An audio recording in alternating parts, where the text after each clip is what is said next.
Hey guys, this is Irvin from Team Shenanigans Gaming here with another deck profile. This time we're here with. My name is Hunter. All right, Hunter, and what did you just do today? I top 8'd the regionals here in Conroe. It was a lot of fun today.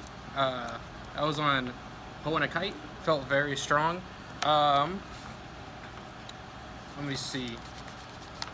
I feel like three of delayed poison is a must for any deck that is playing black. It's the best removal spell in black in my opinion. For yeah, three of failed golem number ones. After playing today, I might switch over and put a couple of failed golem number twos in. After playing against it a couple times, it felt really strong to be able to put counters on Hoenna faster than just Hidden Laboratory, which also play a three of. Of course, you always have to have Golem of Devourment. It's a very strong card. If you play black and you do not play it, you're doing something wrong. In my personal opinion, it's just being able to tutor up a new one and then going for it is just fantastic.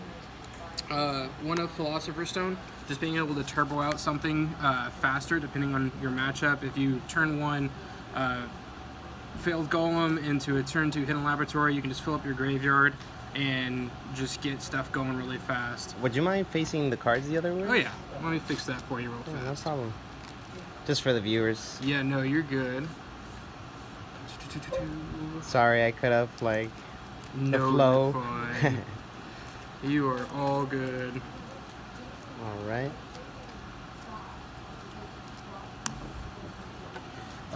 For me, I only play a one of Jealousy. It's kind of niche. Having the card draw is nice, but not always needed. Two of Dust Strike in the main feels really nice. I think three is a little bit too much in my opinion.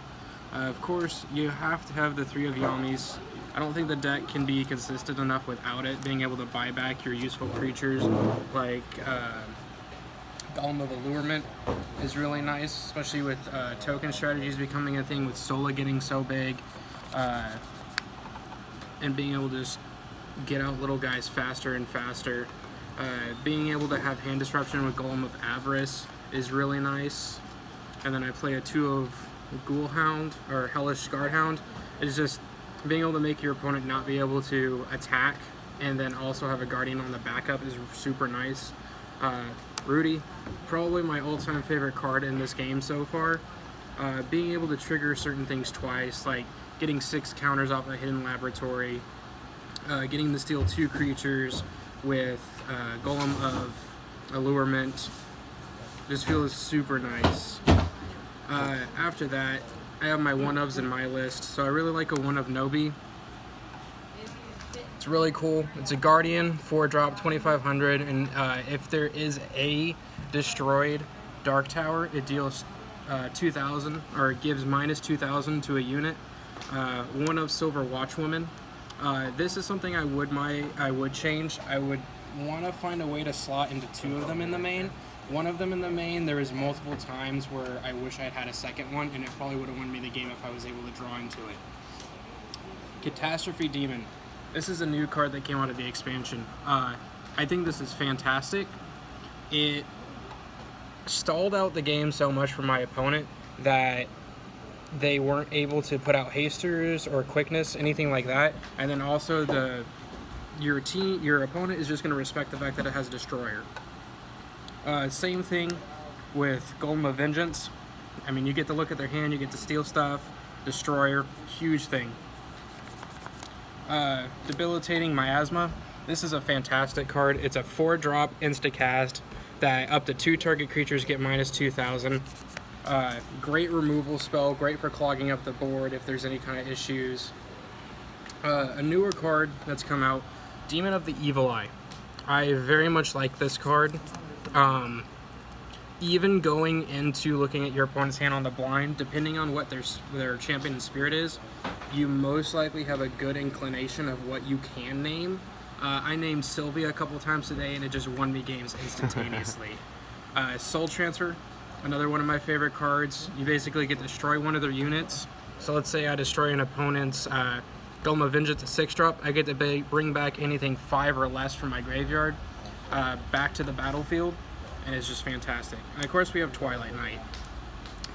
Twilight Knight's just an overall really good unit, especially you can destroy your opponent's Guardian and then just swing in with a 3000 Destroyer right off the bat.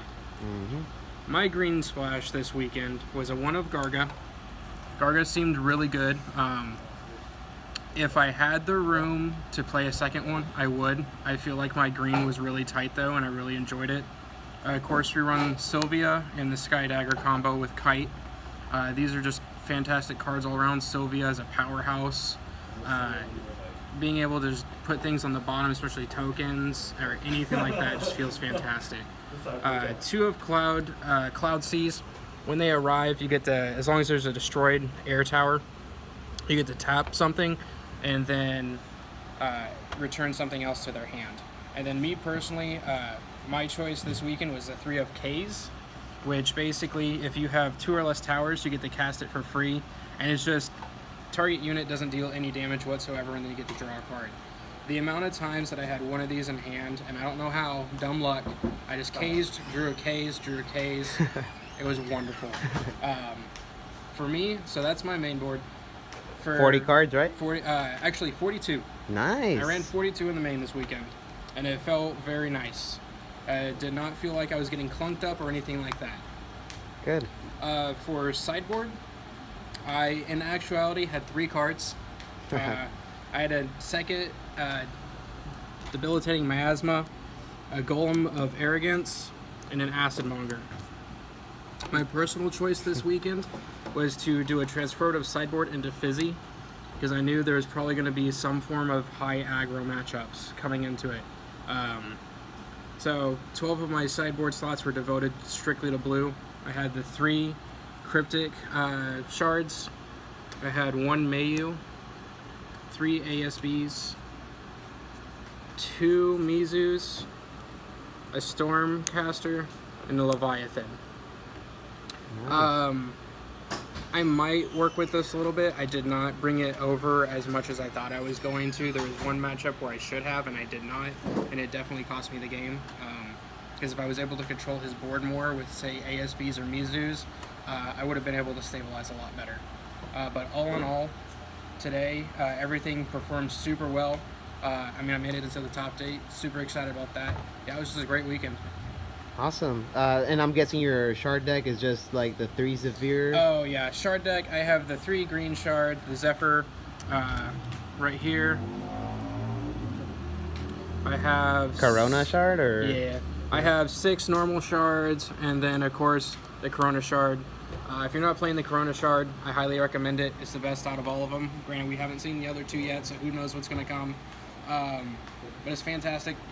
If I'm not flipping to bounce something, I'm definitely destroying something, and at that point, if I'm using it, it's because it's needed. All right. Yeah. Awesome. Well, thank you for the deck profile, man. Do you have any shout-outs you want to give?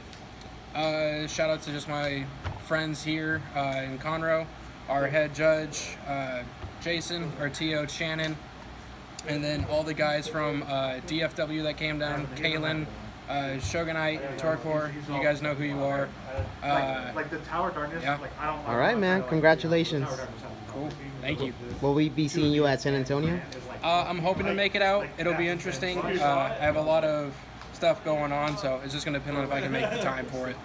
Understandable. Yeah. All right, man. Thank you so much for the deck profile. Oh, yeah. Thank you. All right. Good luck.